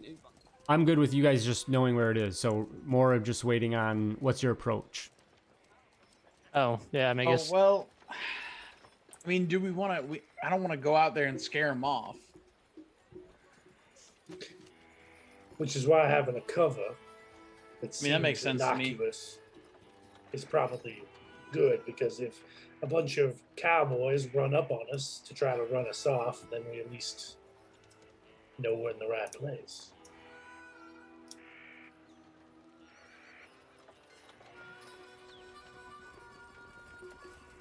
Yeah, I think that's a good idea. All right, works for me.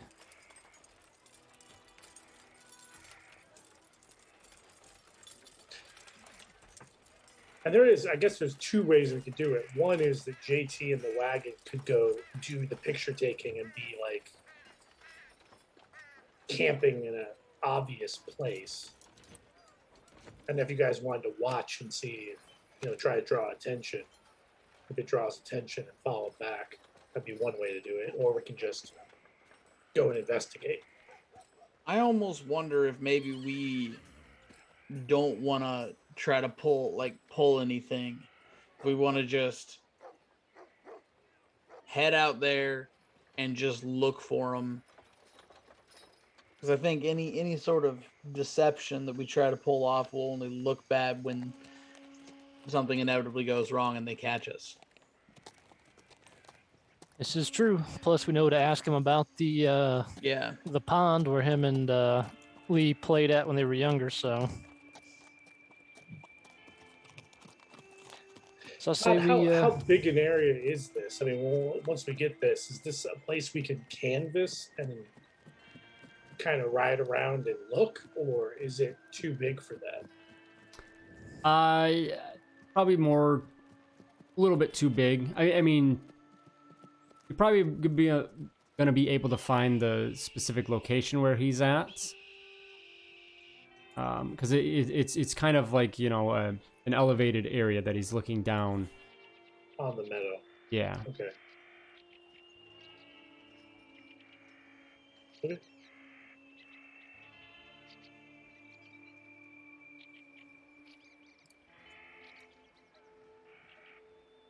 So I guess we can just ride out into the meadow, look for the, up high overlook, basically, and then make our way up there.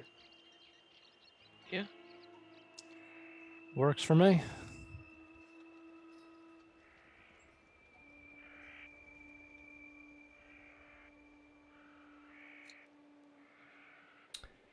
All right, so you guys kind of head out towards this part of the county that Lee mentioned, where you would be able to find, look and find the gang. So I understand what you guys are doing. You're just kind of riding out there to observe from a distance at first. Yeah, I think just kind of casually riding out there and taking a look around. Okay. Yeah, so give me some notice checks.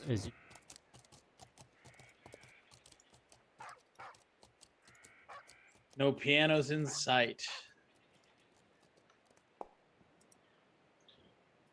Oh, Reverend, the piano lives in you now. Don't say that.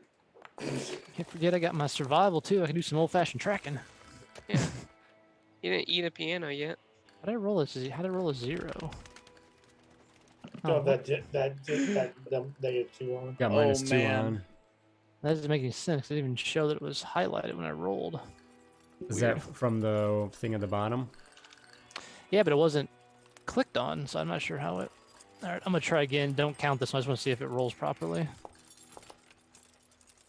Yeah. Yeah, okay. Weird. So, JT and Reverend, you guys are just kind of scanning the area. You notice, you kind of pick out this point of elevation a little bit in the distance above the meadow, and a little bit away from that, you do see what looks to be a camp in the distance. You can make out some shapes of a few horses and whatnot, maybe there. And then you can kind of see as well, things go up a little bit. Kind of a hill goes up a little bit into some tall grass that you expect is likely the point where Bud and the others would be looking down upon the main meadow. Well, And there are in this meadow, there are, you know, lots and lots of cattle currently grazing.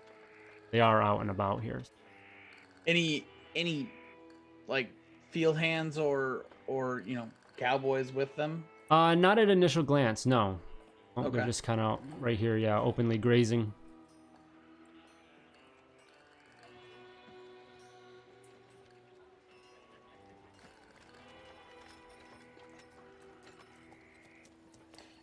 Well, all right. Let's go say hi. And hope they let us talk to their boss before they shoot us. Hey, JT, you got any fabric, anything white there in that wagon of yours? Yeah, I think we can pull out one of JT's extra shirts. All right. John's gonna take one of JT's very fancy San Francisco white shirts and take the sleeves and tie it around the barrel of his Winchester rifle, and then kind of hold that up as they approach. You don't want to use a stick or anything, so you're not holding a gun. Well, I mean, he might need the gun Well- anyway, so damn, That's Reverend, fair. I left the stick back at the house. All I got on me is this damn rifle. I suppose I'll have to do. All right. Carry on. As so you head up and you head towards this little bluff, grassy bluff there, and you get closer and you kind of pass by their camp. You see the horses tied up there and whatnot, and then moving your way towards the bluff where they are, you can see them kind of like crouched down, looking over the bluff down at the herd. A group of them, a few of them more kind of just on their haunches, the other, you know, some of them laying right down, looking about. You can hear a little bit of a low conversation back and forth. But initially, they haven't yet noticed them up yet. Oh, I did not mean to click that. you want me to send Bubo in for a look-see, or do we want to ride in there? I mean, I suppose I it's just s- keep moving on in. I say we just go in, honestly. Okay. You don't want to get your mechanical owl shot out of the sky. Crouch down next to him. So what's the plan? I think the mechanical owl probably takes the bullets better than the rest of us, but sure. That's probably true. But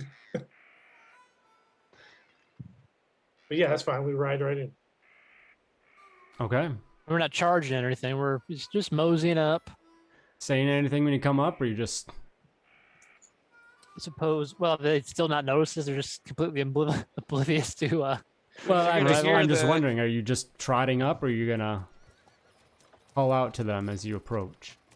Yeah, I mean, I guess once we get a little bit closer, 'Cause we'll, they will definitely notice, you know, somebody riding up on them. So Yeah, I guess as we get closer, we'll let out like a little bit of. We'll give a good old cowboy whistle. all right, and you see, so as you do that, you see immediately they all turn at once, and immediately drawing their weapons, pointing them towards you all. Just a little bit of shock that somebody else has come out here and has found them. Good morning. How many of them are there? It's much later in the day. Is it? Yeah, it's Shit. actually evening because you're full day trip out here. So. Oh, right. Yeah. Yeah, that's. But not bad. anyway. Good evening. Oh no, easy there, partners. Wasn't expecting no company up here. Mighty strange to have visitors. It's quite the view up here, ain't it? Depends on what you're looking at, but yes. No, You see 5 individuals, all stood kind of fanned out now, all with their guns pulled and aimed each of you. You see a gentleman in the middle of the group who's addressing you, who shares a resemblance to the wanted posters you assume is Bud. Looks like he's wearing some sort of a heavy vest, something. Next to him, you see a gentleman that... JT, you might be drawn to this individual a little bit more. You just see a few things about himself that you might share in likeness in regards to equipment he has. Gloves, some spectacles. He has a pretty heavy, almost like Gatling gun that he's like two-handing. You know, with like a strap over his shoulder. Well, he's also wearing some sort of a vest. Damn, they got their own Professor of Miracles. You see another individual that, again, wearing a similar heavy vest to what Bud has, holding out a pistol, aiming at you guys. One other individual like that as well, with a vest, and then yeah, so it's just those 4 that you see. Now, might she be Bud of the Give me famed ghost deal? before that as well. Give me smarts checks all around. Smarts checks. Just roll smarts? Rolls, yeah. Hey. He the middle gentleman pulls up. Jeez. And Okay, good. John and I are equally dumb. Good. My brain's working today. Hallelujah. replies to you, Uncle James. Who's asking? Well, just a man who knows someone who wanted to ask you about the pond y'all swam in when you were kids. Kind of like looks at you very questioningly, like, what? And come again? I guess I'll just say, met your brother Lee, wanted to say hi for him, and also looking for, someone you may know. Talking about Blood Pond? Lee didn't give us a name, just that you'd know that if we mentioned the pond you played in as kids, that you'd know he sent us. Lee sent you, huh? Well, he sent us to you. We ain't here for you. We're here for information. We're not looking to take you in or disrupt whatever you're doing out here. I believe Kinda- what my esteemed colleagues are saying is that we wish to parlay. Is that a possibility? After mention of the pond initially, there is a little bit of kind of a to himself muttering. He talks about that. Mostly unintelligible. And then backing up a quick, Uncle James, you would recognize amongst the group, you count 4 individuals. You know that there's 5 listed on the wanted poster, or on the wanted list, and then potentially the jail? 6th member that's in jail. Okay. So we're missing one then. Okay, there's 5 on the poster. 1's in jail. Okay. Oh no, yeah, no. So these are the 4. Yeah, But there's 5 here. there's 4 Sorry, here. there's 4 here. Oh, okay. There's 4 here, and there is. Okay.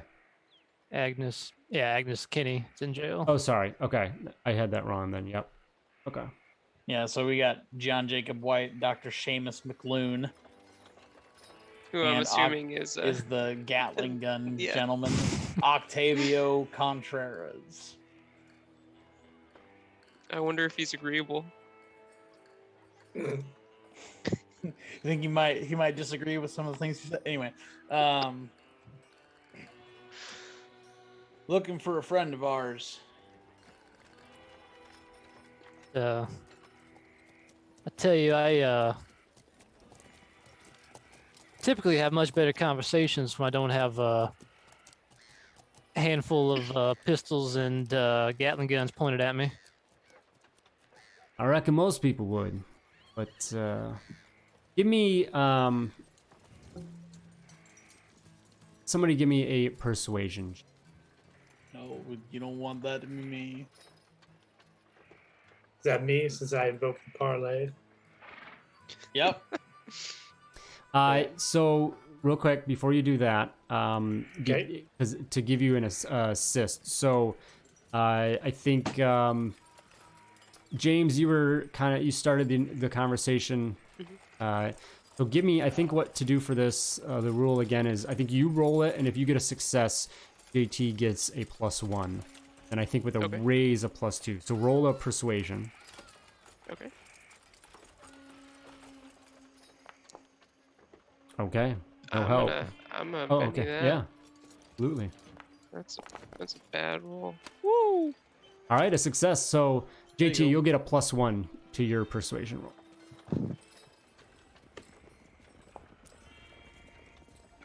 Okay. Bud looks around, and you still can tell that everyone's very apprehensive of the situation.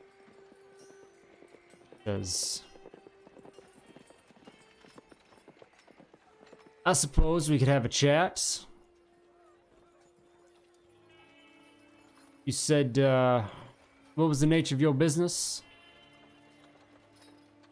Mr. Len Buckles. There's definitely a reaction amongst more than one of the gang members at the mention of that name. He says, let's retire over to the camp, shall we?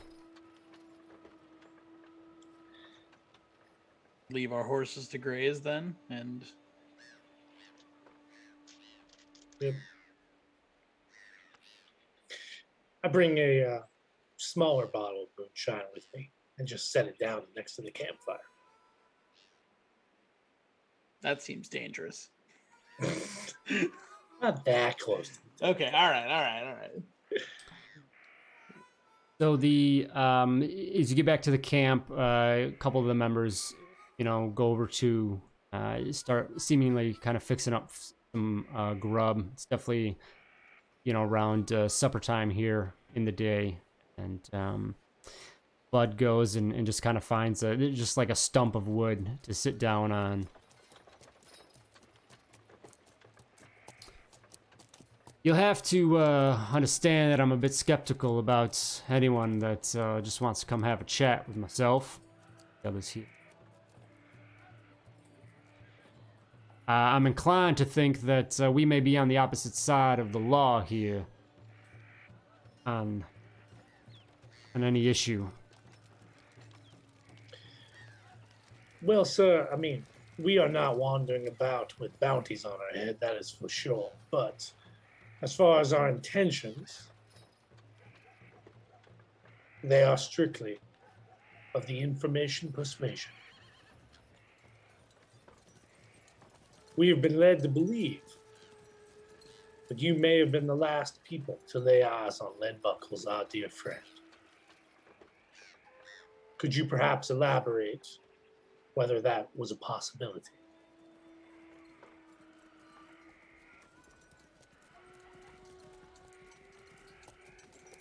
He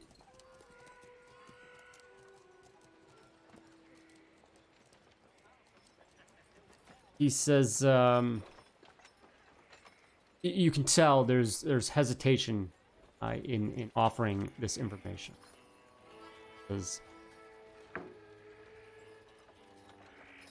what do you have to offer me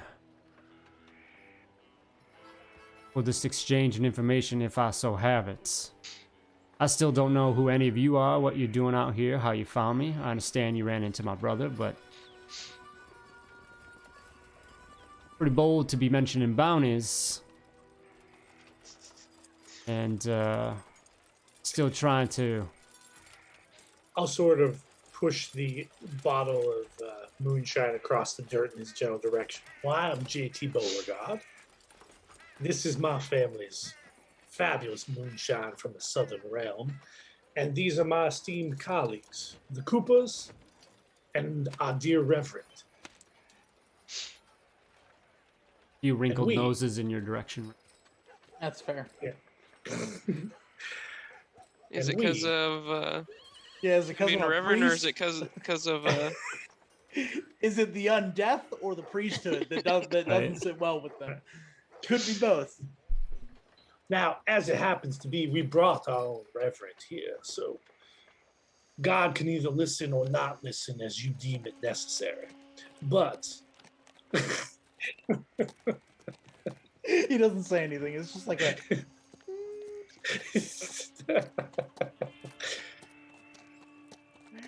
but we came to Heaston Hill looking for Len Buckles.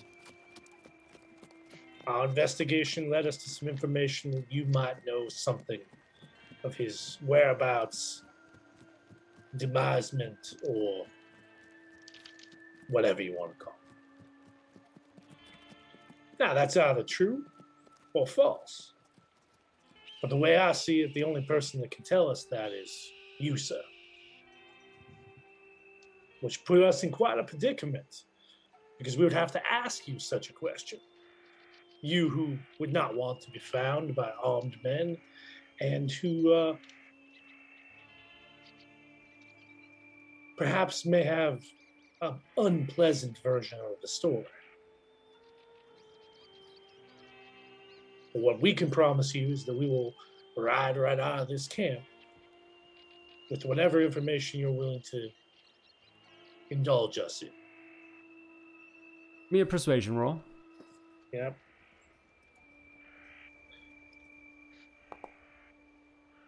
And that one I'm going to spend the Benny on. Okay. Sorry, I was kind of looking up something as well. Did you specifically ask the question, or you're just saying? Yeah. You're kind of dancing around. The question is, we believe he was the last person. These people were the last people to have seen him, right? Okay, So the question is that or is that not true? Okay. Yeah, we know Mr. Buckles. He's, I'm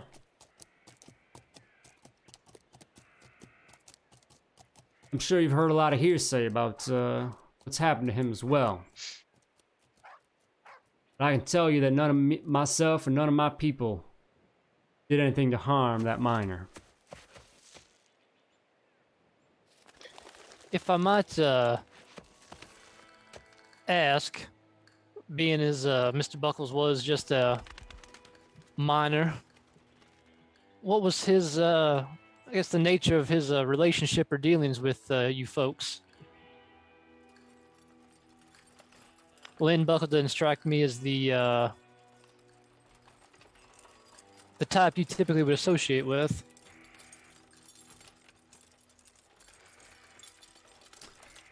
Well, we really just kind of stumbled upon each other. Buckles was dealing with a couple of miners, other miners, acting weird. We were ourselves hiding out from Wister, came across him, and we tried to reason with him, but it just wasn't having it, so we had to put him down. And talking about the miners, not Buckles. To clarify there. Thank you. Talking about the other miners, yeah. But you see him kind of like trying to grasp for a way to explain this. When we did, they didn't die like a normal person dies. They dissolved. That sound even remotely familiar to anything I've dealt with? And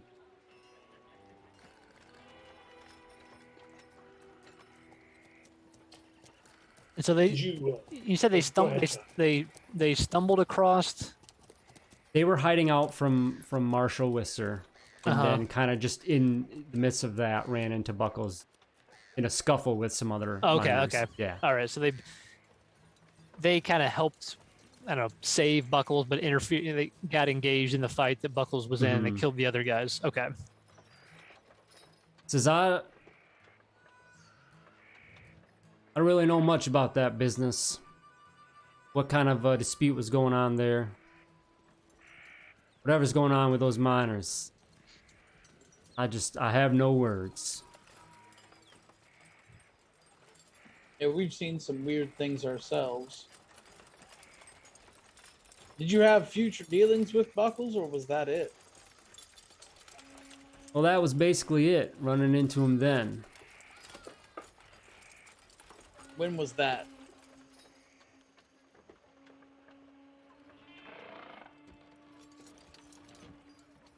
Because he disappeared on the 30th, so... I think it was around a few days before that, potentially. 2 or 3 days, it's hard to recall. You'll have to forgive me, we're kind of dealing with our own internal dispute here amongst the gang. Our old pal, John Jacob White, sees a bit of a beef with us. Johnny's not exactly in what you'd call a rational mood these days. Now, hold on. We glanced at the bounty boards and we saw 5 members of your gang. One of them's in jail. There are 3 others here. So we kind of assumed that Mr. White was here with you. He goes around and introduces everyone. Says, well, Scarlet's locked up, of course. Goes through, he says, this is Dr. Seamus McClune, Octavio Contreras, and this is, to the other gentleman, he says, this is Hector Gadelia. Somewhat of a new recruit, if you will.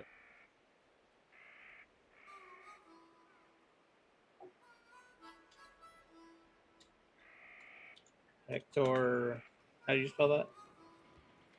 I think it was Gedelia. I'll look it up in the back. Do you had a bit of a falling out with John Jacob? Something like that. Certainly not something that you all would want to get wrapped in either. At this point, it's definitely getting a little bit later in the evening. The sun is beginning to set, and a chilly fog seems to kind of be rolling in into the campsite, in the camp area. Give me notice rolls all around. Could be totally natural. So John's got some follow-up questions. Things aren't adding up for him. He's confused about something here. 8! Wow, What the jeez? Hot damn! that's a good That's one. 6 raisins, Jesus.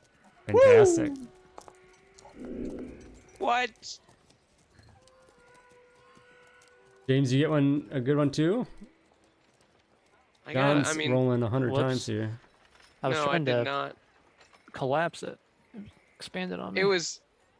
He was rolling so much it was like slowing down my Oh, down my yourself. screen. I cannot take any responsibility for that. God damn. So anyone that succeeded, it looks like John and Reverend. You guys hear what you think is like a snap of a branch or something in the distance, but a ways away.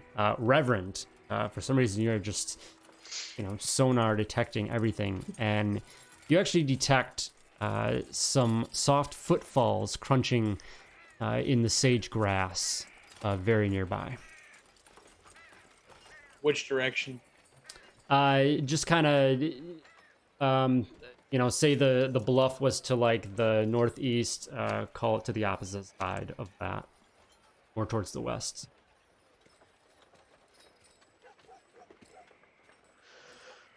Do I see anything if I look that direction? No, it's getting pretty dark at this point that it's tough to really see anything. I gotta take that. Did you say that John? advance. Say that John heard the sound too. You would have heard the branch snap, but nothing beyond that. Okay. Yeah, All right, I just a branch snap, but Reverend definitely picks up on something specifically. And then you hear the footfalls, and then they kind of just sit there, and it's quiet. Anyone else hear that? I Yeah, did. what? John's gonna kind of not necessarily be too loud, but kind of lean in towards Bud and say, "You all expecting any company this evening?" Weren't expecting you. Certainly ain't expecting anything other. Are you expecting anything? No. We are I'm gonna not. slide Reverend. my owl goggles. Reverend, just with your notice check, holding that over for such an awesome roll, you then hear, kind of picking on the distance of where those footfalls were, a deep, guttural growl in the distance. Okay, so And There's then it kind of just goes away, and there's nothing. So the Reverend draws his pistol and points in that direction. There's something over there. So JT will slide his owl goggles down onto his eyes. This will allow me to see in pitch blackness, but only really within about 10 feet or so. So do I need to just step away to see something, or no? Give me a. Actually, I have to make a weird science roll before you give me anything. Hold Okay. on. Maybe they'll blow up on your face. We're good. They function. Man, that Go would ahead. be what a horrible Or- crit fail. Like you're blind Either that now. or he looks directly into Yeah. this fire as he puts them on. Yeah, there you go. Yeah. Reverend will also say, and don't worry, it's not a bounty hunter or anything like that. Something worse, I'm afraid. JT, so yeah, go ahead and give me a perception check.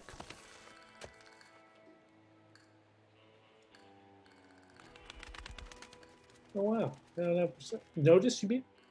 Yes, sorry. What is this, D&D? All right. As you put the goggles on and your eyes adjust to the enhancement of the vision enhancement there, and you kind of look around, knowing a general area that Reverend kind of pointed out, where he is hearing these sounds. And there is the glow of the campfire that's starting to illuminate the area. And you look out, and just at the edge of that, where the illumination begins to end, just at the edge of your kind of distance that the goggles get to, you pick up on a larger shape. Some kind of animalistic shape that seems to be out there. It's Quadruped or? yeah, you do see, yeah. Okay. He walks on 4 legs. Yeah, so it's either a really weird bounty hunter or it's not. So. Perhaps I should try the Latin. Yeah, why don't you go ahead and give Give that that the a shot there, JT. We'll stand back here with the guns ready. I'll try to get a little closer, Todd, and see if I can make out any defining things. The Latin was a joke.